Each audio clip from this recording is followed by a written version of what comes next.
আজকে আমাদের জমিতে ধান রোয়া হবে, ওই জন্য সকাল সকাল মাঠে চলে আসলাম। মাঠে আসার পরে দেখলাম যে আমাদের মোটর চলছে, কেননা এই মোটরের জল আমাদের যে ক্ষেতে ধান বসানো হবে সেই জমিতে যাচ্ছে। তারপরে সামনের দিকে এগিয়ে গেলাম, গিয়ে দেখলাম যে 3টে জন আমাদের ধানের বীজগুলা থেকে বীজ তুলছে। তারপরে ক্ষেতের দিকে চলে গেলাম, তখন গিয়ে দেখলাম ক্ষেতে এখনও ট্র্যাক্টর আসেনি। ট্র্যাক্টর আসার কথা ছিল সকাল 6টায়, কিন্তু ট্র্যাক্টর এসে সকাল 8টায় 2 ঘন্টা লেট করলো। আমার আব্বু ট্র্যাক্টরওয়ালাকে বলছিল এত লেট করলে হয়, জনগুলো সব বসে আছে। ট্র্যাক্টরওয়ালা ওইদিকে কোনো কান দিল না। তারপরে ট্র্যাক্টর নিয়ে চষতে লাগলো জমিতে।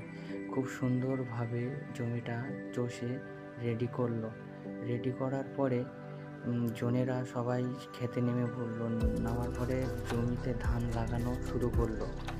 তারপরে ট্র্যাক্টর